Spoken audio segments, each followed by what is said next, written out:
The morning sun beat down mercilessly on the dusty training ground at Naval Air Station Pensacola. Captain Mike Rodriguez wiped the sweat from his forehead as he surveyed the group of 93 naval personnel standing in formation before him. This was supposed to be a routine briefing about the upcoming joint operations exercise, but everything had just gone sideways. His radio crackled to life with urgent news that made his stomach drop. The simulated enemy aircraft that were supposed to participate in tomorrow's training mission had been grounded due to mechanical failures. All of them. The exercise that had been planned for months, involving multiple branches of the military and costing hundreds of thousands of dollars, was about to be canceled unless he could find a solution in the next hour. Rodriguez was a Navy SEAL with 22 years of service under his belt. He had served 3 tours in Afghanistan, led countless high-risk missions, and earned more commendations than he could count. But right now, staring at this mixed group of sailors, Marines, and support personnel, he felt the weight of potential. Failure pressing down on his shoulders like a lead blanket. The exercise was crucial. It was designed to test new communication protocols between ground forces and air support that would be implemented in real combat situations within the next 6 months. Senators, generals, and foreign military observers were scheduled to witness the demonstration. Canceling now would not only be embarrassing but could potentially delay the rollout of life-saving tactical improvements. Rodriguez knew that somewhere in this crowd of uniformed personnel, there had to be someone with the skills he desperately needed. The problem was identifying them. Military records showed pilot certifications, but many personnel had additional qualifications that never made it into their official files. Some had civilian pilot licenses, others had trained on aircraft that weren't part of their current assignments. He studied the faces before him. There was Sergeant Martinez, a communications specialist who looked barely old enough to drive, let alone fly. Chief Petty Officer Thompson, a grizzled veteran of the engine room who probably knew more about machinery than anyone on base. Lieutenant Colonel Harrison, a logistics coordinator who spent most of his time behind a desk these days. And scattered throughout the formation were dozens of others, each with their own specialized skills and hidden talents. The captain's mind raced through possibilities. He could try to contact other bases, but the nearest available aircraft were at least 4 hours away, and the window for the exercise was rapidly closing. He could attempt to modify the training scenario, but that would require approval from multiple commanding officers and would fundamentally change what they were trying to accomplish. Then there was the wild card option. Rodriguez had heard rumors over the years about personnel who had aviation experience that wasn't reflected in their current assignments. People who had transferred from other branches, who had civilian flying backgrounds, or who had cross-trained on different aircraft types during their careers. It was a long shot, but desperate times called for desperate measures. He pulled out his clipboard and reviewed the exercise requirements one more time. They needed someone who could pilot a high-performance aircraft in complex maneuvers, while maintaining radio contact with ground forces. The pilot would need to understand military communication protocols, be comfortable with simulated combat scenarios, and have the skills to execute precision, flying in coordination with ground teams. The base commander had made it clear that failure was not an option. Too much was riding on this exercise, both in terms of military readiness and political implications. Foreign allies were watching to see if the American military could adapt and innovate under pressure. Defense contractors had millions of dollars in future contracts hanging in the balance based on how well these new protocols performed. Rodriguez took a deep breath and made his decision. He was going to take the biggest gamble of his military career. Instead of going through official channels and paperwork that would take hours, he was going to trust his instincts and appeal directly to the group in front of him. Somewhere in this formation was someone who could save the mission? He was sure of it. The captain stepped forward, his voice carrying the authority of someone who had led men and women in life-or-death situations. The next few minutes would determine whether months of planning and preparation would pay off, or whether he would have to make the humiliating call to cancel an exercise that dozens of people had worked tirelessly to organize. As he opened his mouth to speak, Rodriguez couldn't have imagined that his desperate plea would be answered by someone who would challenge every assumption he had about military aviation and change the course of not just the exercise, but several careers in the process. Captain Rodriguez cleared his throat and stepped closer to the formation. The chatter among the personnel died down as they recognized the serious expression on his face. This wasn't going to be a routine briefing about safety protocols or schedule changes. Something important was happening. "Listen up, everyone," Rodriguez began, his voice carrying across the training ground. "I'm about to ask something unusual, and I need complete honesty from anyone who responds." He paused, scanning the faces in front of him. Some looked curious, others appeared concerned about what was coming next. "We have a situation," he continued. "Tomorrow's joint operations exercise is in jeopardy. All of our contracted aircraft have been grounded due to mechanical issues, and we're looking at a potential cancellation that would waste months of preparation and hundreds of thousands of taxpayer dollars." A murmur rippled through the formation. Many of these personnel had been working on various aspects of the exercise for weeks. They knew how important it was, not just for their careers, but for the advancement of military tactics that could save lives in real combat situations. Rodriguez raised his hand for silence. "Here's what I need to know. We require someone who can pilot a high-performance aircraft in complex maneuvers while maintaining constant radio communication with multiple ground teams. The flying will be challenging, the coordination will be intense, and there's no room for error." The captain's eyes swept across the group again. He noticed several people shifting uncomfortably, probably thinking about friends or colleagues who might have the necessary skills but weren't present. Others were looking around at their fellow service members, perhaps wondering who among them might step forward. "I know this is unconventional," Rodriguez admitted. "But I also know that many of you have backgrounds and skills that aren't necessarily reflected in your current assignments. Maybe you flew different aircraft earlier in your career. Maybe you have extensive civilian aviation experience. Maybe you cross-trained on platforms that aren't part of your regular duties." Petty Officer Sarah Chun stood in the back row, her heart pounding as she listened to the captain's words. She kept her expression neutral, the way she had learned to do over 8 years of military service, but inside her mind was racing. She absolutely had the qualifications the captain was looking for, but revealing them would open a can of worms. She wasn't sure she was ready to deal with. Chun had been flying since she was 16 years old, starting with small civilian aircraft at her local airport. Her father had been a commercial airline pilot, and flying was literally in her blood. She had accumulated over 3,000 hours of flight time across various aircraft types, including several high-performance models. That was similar to what would be needed for this exercise, but there was a complication. Chun's official military record showed her as a communications systems specialist. She had intentionally kept her extensive aviation background out of her file when she enlisted because she wanted to prove herself in a technical field that had nothing to do with her family connections.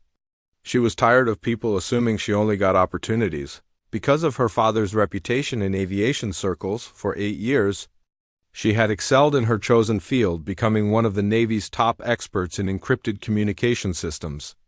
She had deployed twice to the Middle East, where her work had directly contributed to successful missions that saved lives. She had earned respect through her technical expertise, not through any connection to flying, but now, listening to Captain Rodriguez describe the desperate situation, Chun felt torn. The exercise was genuinely important. The communication protocols being tested could revolutionize how ground forces coordinated with air support, potentially preventing the kind of friendly fire incidents that had claimed many lives in recent conflicts. Rodriguez continued his appeal. "I want to be absolutely clear about what this would involve. Whoever volunteers would be flying solo in a complex scenario with multiple moving parts. You would need to execute precise maneuvers while maintaining radio contact with at least 6 different ground teams. There would be simulated threats, changing weather conditions, and real-time tactical decisions to make."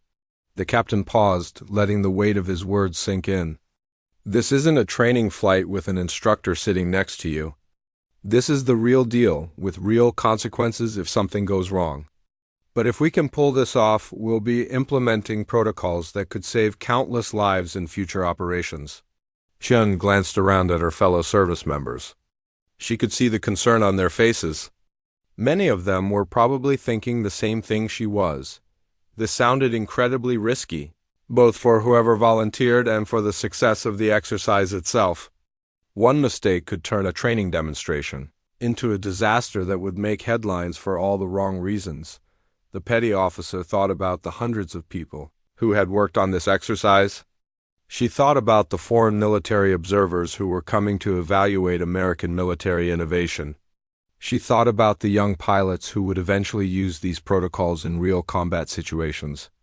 Relying on communication systems that she had helped develop, Rodriguez took a deep breath and delivered his final appeal. I know this is asking a lot. I know it's not in anyone's job description. But if there's someone out there who has the skills we need, now is the time to speak up. We have exactly 47 minutes to make a decision, or we're canceling the entire operation.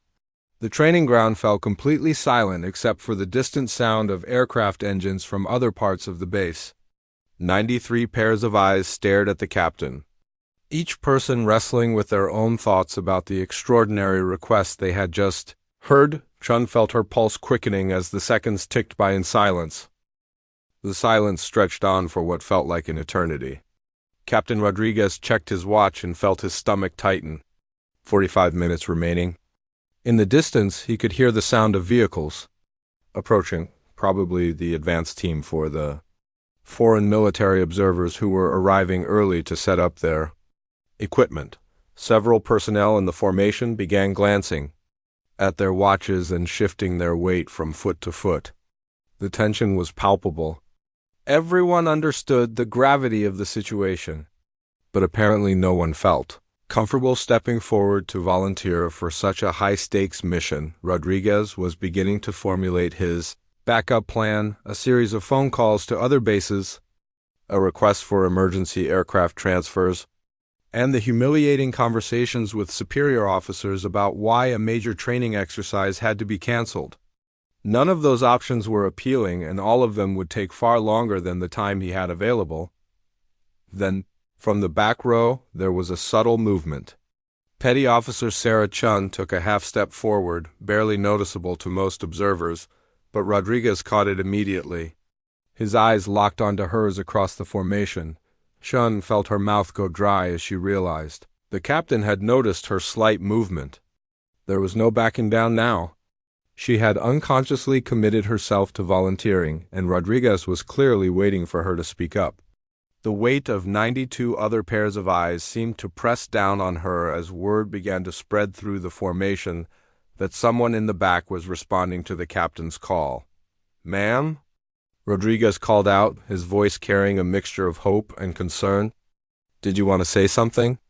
Chun's mind raced through the implications of what she was about to do. Revealing her aviation background would fundamentally change her career trajectory. She would no longer be seen as just a communications specialist who happened to have some flying experience. She would become the communications specialist who saved a major military exercise by flying a solo mission that experienced pilots might have hesitated to. But there was more to consider than just her own career.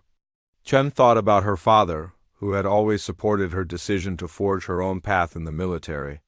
He had never pressured her to pursue aviation, understanding that she needed to prove herself independently. Would he be proud of her for stepping up when it mattered, or disappointed that she was abandoning the independent identity she had worked so hard to establish? "Yes, sir," Chun finally responded, her voice steady despite the chaos in her mind.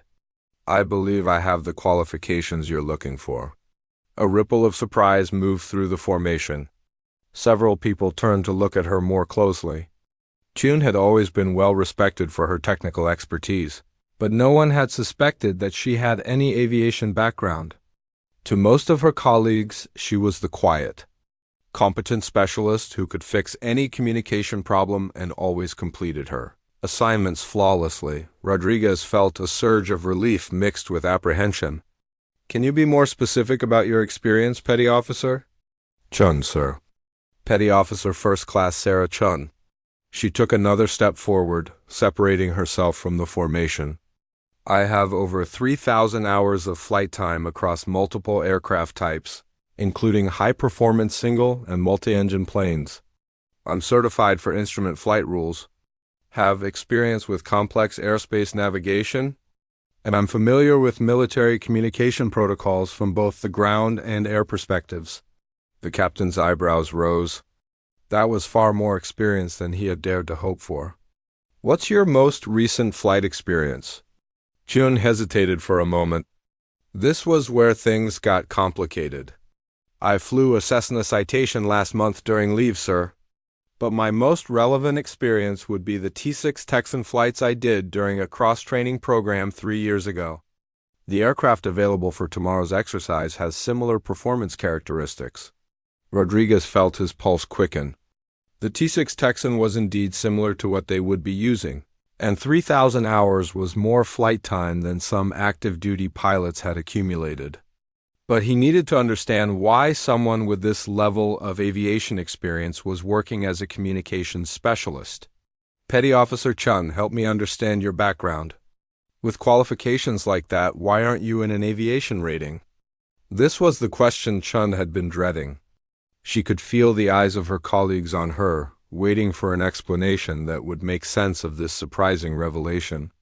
Some of them were probably feeling deceived, wondering what else they didn't know about the person they had worked alongside for years.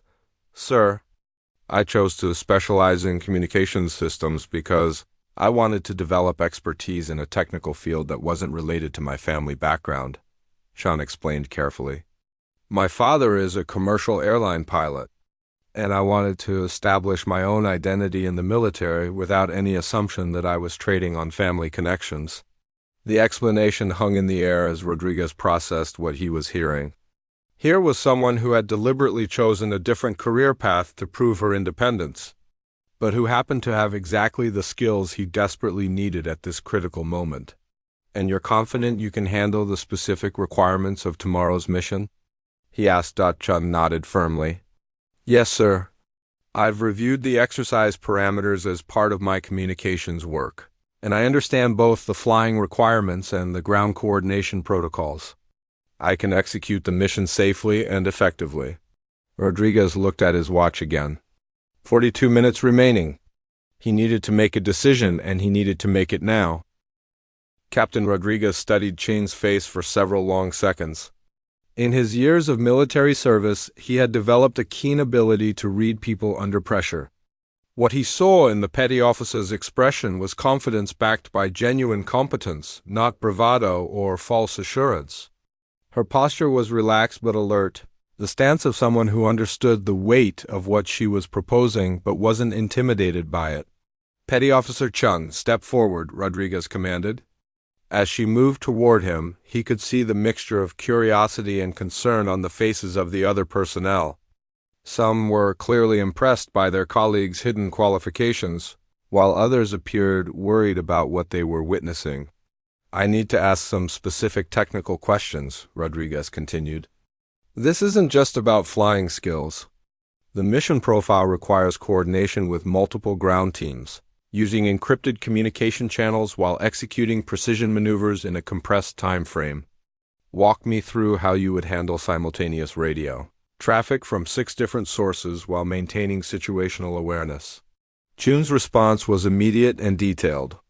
Sir, I would establish a priority communication hierarchy based on the tactical situation. Primary channel for air traffic control and mission-critical updates. Secondary channel for ground team coordination and monitoring frequencies for emergency traffic. I'm familiar with the encryption protocols we use, and I've designed several of the communication systems that will be employed in tomorrow's exercise. Rodriguez felt his confidence in her growing. She wasn't just answering from a pilot's perspective. She was thinking like someone who understood both sides of the communication equation. What about weather contingencies? The forecast shows possible wind shear conditions. I've flown in similar conditions, sir. The key is maintaining constant communication with ground weather stations and being prepared to adjust altitude. or abort maneuvers if conditions become unsafe. Safety always takes priority over mission completion in training scenarios. The captain nodded approvingly. That was exactly the kind of judgment he wanted to hear. Someone who understood that a training exercise, no matter how important, wasn't worth risking lives or equipment. All right, Chun, I'm convinced you have the technical qualifications. But I need to address the elephant in the room. Rodriguez lowered his voice slightly, though his words were still audible to the nearby personnel. You've been working as a communications specialist for 8 years. That's a significant career investment. If you do this, there's going to be fallout. People are going to ask questions about why you weren't in aviation to begin with. And your career trajectory is going to change whether you want it to or not. Chun had been thinking about this exact issue since the moment she stepped forward. She knew that volunteering for this mission would fundamentally alter how her superiors and colleagues viewed her. There would be questions about her career choices, pressure to transfer to aviation roles, and probably some resentment from people who felt she had been hiding her capabilities. I understand that, sir, she replied. But right now, the mission takes priority over my career concerns. If I can help ensure the success of this exercise, then that's what I need to do. Rodriguez appreciated the answer, but he also recognized his responsibility to make sure she understood the full implications. Chun, let me be blunt. If you pull this off successfully, you're going to become the poster child for hidden talent in the military. If something goes wrong, you're going to be the communications specialist who thought she could fly a mission that should have been handled by a professional pilot. Either way, your quiet, under-the-radar career is over. The petty officer was quiet for a moment, considering the captain's words. She thought about the comfortable routine she had built over 8 years, the respect she had earned through technical expertise, and the satisfaction of working behind the scenes to support critical missions. All of that would change if she went through with this, but she also thought about the young pilots, who would eventually rely on the communication protocols being tested. She thought about the ground forces who needed better coordination with air support. She thought about the countless hours her colleagues had invested in preparing for this exercise. Sir, I've spent 8 years working on communication systems because I believe they could save lives in combat situations. Chun said finally. Tomorrow's exercise is designed to test whether those systems actually work under realistic conditions. If I can contribute to proving that they do, then my personal career considerations are secondary. Rodriguez checked his watch again. 38 minutes remaining. He needed to make a final decision, but first he had one more question. Chun, on a scale of 1 to 10, how confident are you that you can successfully complete this mission without incident? Chun looked him directly in the eyes. Sir, I'd rate my confidence at an 8. I have the skills and experience necessary, I understand the mission requirements, and I'm familiar with the equipment. The 2 points I'm withholding are for the variables that no one can control: weather changes, equipment malfunctions, or unforeseen circumstances that could affect any pilot regardless of their qualifications.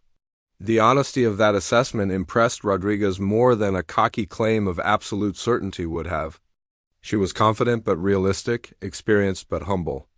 Those were exactly the qualities he needed in someone who would be flying solo in a high-pressure situation.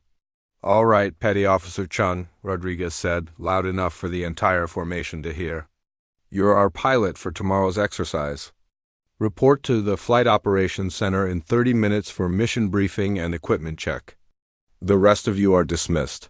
But I want absolute confidentiality about what you've witnessed here today until after the exercise is completed. As the formation began to disperse, Jen felt a mixture of excitement and apprehension wash over her. She had just volunteered for the most challenging mission of her military career, and there was no turning back now. The Flight Operations Center buzzed with activity as Chun arrived exactly 30 minutes later. Captain Rodriguez was standing over a large table covered with charts, weather reports, and mission documents. 3 other officers were huddled around computer terminals, frantically coordinating last-minute details. The tension in the room was palpable. "Chun, good timing," Rodriguez called out without looking up from the charts. We've got updated weather data, and it's not great news. Wind conditions are going to be more challenging than originally forecast. And there's a possibility of moderate turbulence at our planned altitude. Chun approached the table and studied the meteorological reports. The wind patterns showed gusts up to 25 knots with significant direction changes throughout the flight area. It was certainly manageable, but it would require constant attention and quick adjustments to maintain the precise positioning required for the exercise. "Sir, I can handle these conditions," she said confidently. "I've flown in worse weather during training exercises. The key will be maintaining extra spacing from ground teams during the more turbulent periods." Lieutenant Colonel Harrison, who Chun recognized as one of the logistical coordinators for the exercise, looked up from his computer terminal. "Petty officer, I have to ask, how is it that someone with your flight qualifications ended up in communications? Your record shows no mention of aviation experience." Chun had expected this question and had prepared her answer during the walk to the operations center. "Sir, when I enlisted, I specifically requested assignment to a technical field that wasn't related to aviation. I wanted to develop expertise in an area where my family background wouldn't influence how people perceived my capabilities." Harrison nodded thoughtfully. "And now you're about to fly one of the most complex training missions we've conducted this year." There's some irony in that. Rodriguez interrupted the conversation by spreading out a detailed flight plan on the table. "Chun, here's what you'll be doing tomorrow. The exercise begins at 0800 hours with a standard takeoff and climb to 5,000 feet. Your first objective is to establish communication with Alpha Team, positioned 3 miles southeast of the airfield." He traced a route on the chart with his finger. "From there, you'll proceed to Waypoint Bravo, where you'll coordinate with ground teams for a simulated close air support scenario.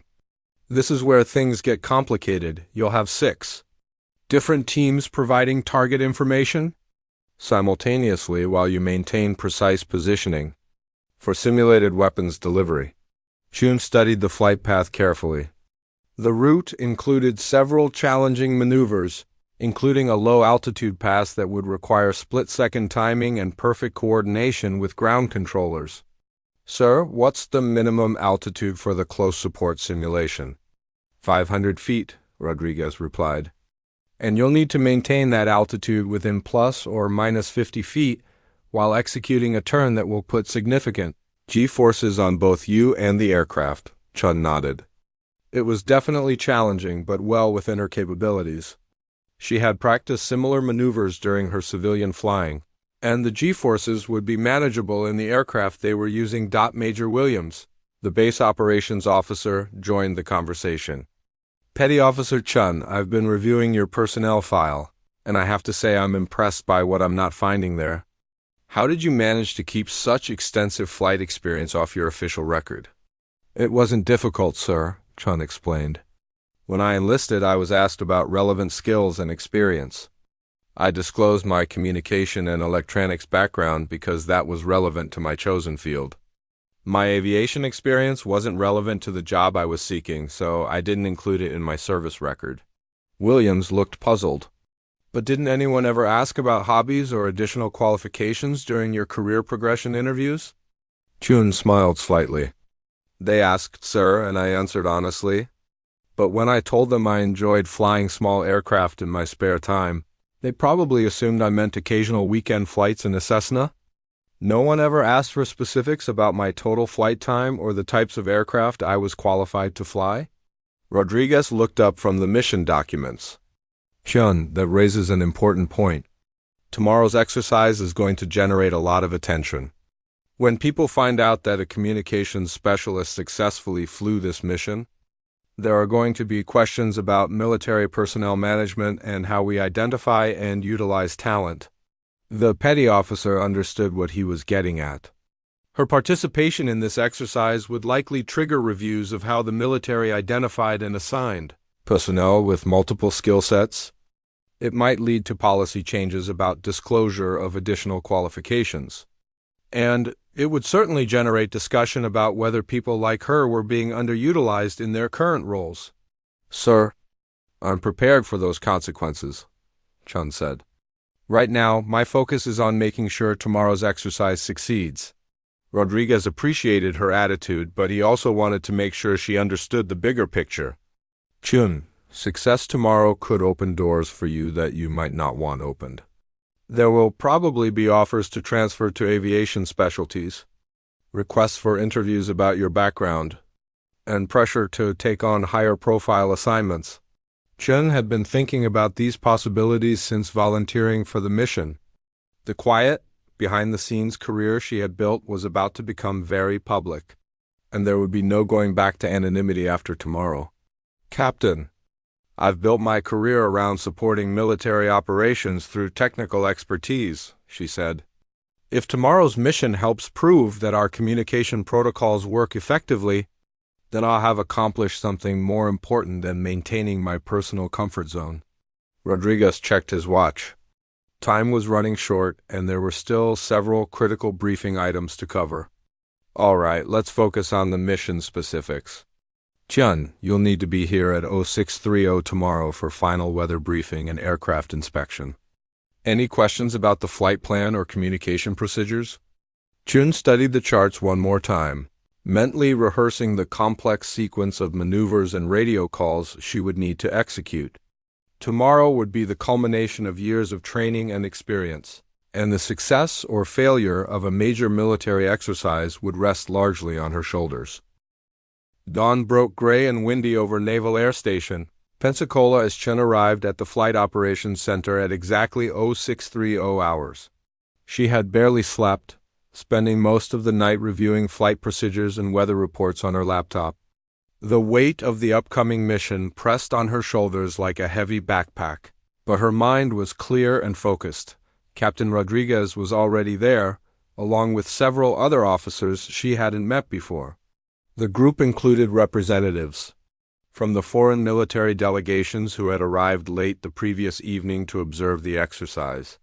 Chen could feel their eyes on her as she approached the briefing table, and she wondered what they had been told about the unusual circumstances surrounding today's mission.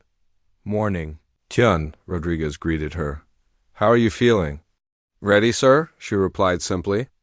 It was true. Despite the nerves and the magnitude of what lay ahead, she felt more prepared for this mission than she had for anything else in her military career. The base meteorologist, Chief Petty Officer Davis, stepped forward with updated weather reports.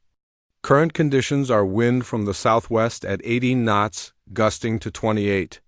Visibility is 7 miles with scattered clouds at 3,000 feet. The good news is that the turbulence predictions have been downgraded slightly, but you'll still need to be prepared for moderate chop above 4,000 feet. Chun studied the weather charts. The conditions were challenging but not dangerous. She had flown in worse weather during training exercises, and the aircraft she would be using was well suited for handling moderate turbulence. Major, Williams handed her a communication checklist. Chun, we've made some last-minute modifications to the radio procedures. Instead of 6 ground teams, we're now coordinating with 8 different units. Each team has a specific call sign and frequency, and you'll need to maintain contact with all of them while executing your flight plan. The addition of 2 more ground teams significantly complicated the communication requirements. Chun would need to monitor multiple radio frequencies simultaneously while flying complex maneuvers and maintaining precise positioning. It was exactly the kind of multitasking challenge that the exercise was designed to test. Understood, sir, Chun responded, reviewing the updated call signs and frequencies. I'll need about 15 minutes to familiarize myself with the new communication protocols before the mission briefing. Rodriguez nodded approvingly. Take your time. Accuracy is more important than speed. As Chun studied the communication procedures, she became aware of a conversation taking place near the operations desk. 2 of the foreign military observers were speaking quietly to Major Williams, and, while she couldn't hear their exact words, their body language suggested they were expressing concerns about something. Lieutenant Colonel Harrison approached her table. Chun, I want you to know that word about yesterday's selection process has reached some very high levels. The base commander is aware of the situation, and there are several flag officers who will be monitoring today's exercise very closely. Joan felt her stomach tighten slightly. She had known that the exercise was important, but the level of attention it was receiving was higher than she had anticipated. Sir, is there anything specific I should know about the observer protocols? Just, fly the mission exactly as briefed, Harrison replied. Don't worry about who's watching. Focus on executing the procedures safely and effectively. At 07:45 hours, Rodriguez called the group together for the final mission briefing. Joan found herself standing in front of a room filled with senior officers, foreign military representatives, and technical specialists. All eyes were on her as Rodriguez began the briefing. Ladies and gentlemen, in 15 minutes, Petty Officer First Class Sarah Chun will be piloting aircraft November 77 Alpha in the most complex communication coordination exercise we've conducted to date. Her mission will test the integration of new encrypted communication protocols with real-time tactical decision-making in a challenging flight environment. Rodriguez gestured toward a large display screen showing the flight route. Chun will coordinate with 8 ground teams while executing precision maneuvers that simulate close air support, reconnaissance, and emergency response scenarios. The exercise will last approximately 90 minutes and will cover a flight area of 40 square miles. One of the foreign observers raised his hand. Captain, can you explain how this pilot was selected for such a critical mission? Rodriguez had prepared for this question. Petty Officer Chun was selected based on her unique combination of extensive flight experience and intimate knowledge of the communication systems being tested. She has over 3,000 hours of flight time and has been directly involved in developing many of the protocols we'll be evaluating today. The observer nodded, but Chun could see skepticism in his expression. She understood his concern. From his perspective, this exercise was being flown by someone whose official military record showed no aviation assignments. Sir, Chun interjected, addressing the observer directly, I understand your concerns about my qualifications. I'm confident that I can execute this mission safely and effectively, and I welcome any questions you have about my experience or the procedures we'll be using. The observer studied her for a moment before responding. I appreciate your directness, Petty Officer. We're looking forward to observing your performance. Rodriguez checked his watch. Chun, it's time for your final aircraft inspection. You'll be wheels up in 10 minutes. As Chun headed toward the door, she felt a mixture of anticipation and determination. 8 years of military service, thousands of hours of flight time, and months of preparation had led to this moment. In the next 90 minutes, she would either validate her decision to step forward or face the consequences of a very public failure. The aircraft was waiting on the flight line, its engine already warmed up and ready. Ground crews made final checks while Chun completed her pre-flight inspection. Everything looked perfect. All that remained was to prove that a communications specialist could successfully fly one of the most demanding training missions in recent memory. At exactly 0800 hours, Chun's aircraft lifted off from runway 25 at Pensacola. As she climbed through 1,500 feet, she felt the familiar rush of being airborne in a high-performance aircraft. The morning turbulence that had been predicted was already making itself known, but the aircraft handled the rough air smoothly. Tower, November 77 Alpha is airborne and climbing to 5,000 feet, she radioed. Proceeding to initial checkpoint Alpha. Roger, 77 Alpha. Contact approach control on 119.2. Good luck today. Chun smiled at the controller's informal well wishes. Word had clearly spread throughout the base about the unusual circumstances of today's mission. She switched frequencies and began the complex process of coordinating with multiple ground teams while maintaining precise navigation, Alpha Team. This is Overwatch 77 Alpha, checking in at Angels 5, she called, using the exercise call signs that had been assigned. Overwatch 77 Alpha, Alpha Team. We have you visual bearing 180 at 4 miles. Ready to begin simulation sequence 1. As Chun approached the first waypoint, she could see the ground teams positioned exactly where they were supposed to be. The months of preparation were evident in the precision of the setup. Now it was time to see if the communication protocols would work as designed under realistic conditions. Bravo team, Overwatch 77 Alpha, request target designation for simulated engagement. Overwatch 77 Alpha, Bravo team, target bearing 095, distance 2.2 miles, elevation 400 feet. Friendly forces are clear of engagement area. Chun banked the aircraft into a steep turn while simultaneously monitoring communications from 6 other ground teams. The workload was intense, exactly as designed. This was the kind of multitasking that would be required in real combat situations, where split-second decisions could mean the difference between mission success and catastrophe. 20 minutes into the flight, Chun encountered the first major challenge. The moderate turbulence that had been forecast turned out to be significantly worse than predicted. As she descended to 500 feet for a close air support simulation, the aircraft was buffeted by winds that made precise maneuvering difficult. Ground control, Overwatch 77 Alpha, requesting updated wind conditions. Experiencing significant turbulence at 500 feet. 77 Alpha, ground control. Surface winds are now gusting to 35 knots. Be advised, we're monitoring weather conditions closely. Chun gripped the controls more firmly as another gust rocked the aircraft. This was getting into genuinely challenging territory, but it was still manageable. The question was whether to continue with the low-altitude portion of the exercise or modify the flight plan for safety. Alpha Team, Overwatch 77 Alpha, continuing with simulation despite wind conditions. Maintain safe distance from aircraft flight path. Roger, Overwatch.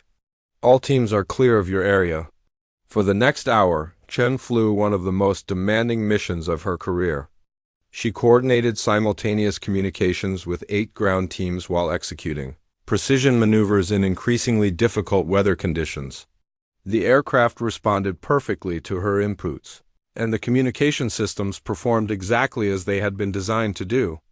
The foreign military observers watching from the operations center were clearly impressed by what they were seeing on their monitoring screens. The coordination between air and ground forces was seamless, and the new communication protocols were handling the complex information flow without any glitches. Charlie Team, this is Overwatch 77 Alpha, beginning final approach for landing sequence. All simulation objectives have been completed successfully. Overwatch 77 Alpha, Charlie Team, outstanding performance today. All ground. Teams report successful coordination and communication throughout the exercise. As Chun lined up for her final approach to the runway, she felt a deep sense of satisfaction. Despite the challenging weather and the pressure of performing in front of high-ranking observers, everything had gone according to plan. The communication systems had worked flawlessly, the aircraft had performed beautifully, and she had successfully completed every aspect of the complex mission profile. Tower, November 77 Alpha, requesting landing clearance. 77 Alpha, you are cleared to land runway 25. Welcome back. The aircraft touched down smoothly, and as Chun taxied toward the flight line, she could see a crowd of people waiting for her. Captain Rodriguez was there, along with the foreign observers, senior officers from the base, and several personnel she didn't recognize who were probably from higher headquarters. As she shut down the engine and completed her post-flight checklist, Chun realized that her military career had just taken a dramatic turn. The quiet, behind-the-scenes role she had cultivated for 8 years was over. From this moment forward, she would be known as the communications specialist who stepped up when her country needed her, and successfully flew one of the most challenging training missions in recent memory. Captain Rodriguez approached the aircraft as she climbed out of the cockpit. Chun, that was absolutely outstanding. Every objective met perfect coordination with ground teams, and flawless execution despite challenging weather conditions. The foreign military observers were equally impressed.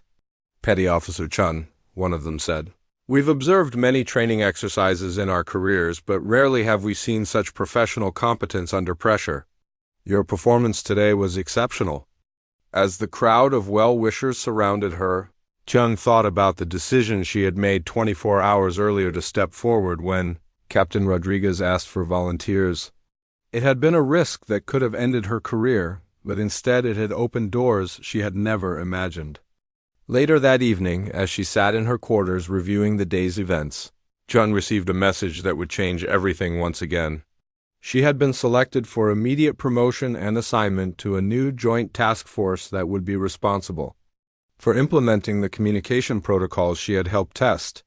The quiet communications specialist had become the pilot who saved a crucial military exercise, and her story would be told in training centers around the world as an example of the hidden talents that exist within the ranks of every military organization.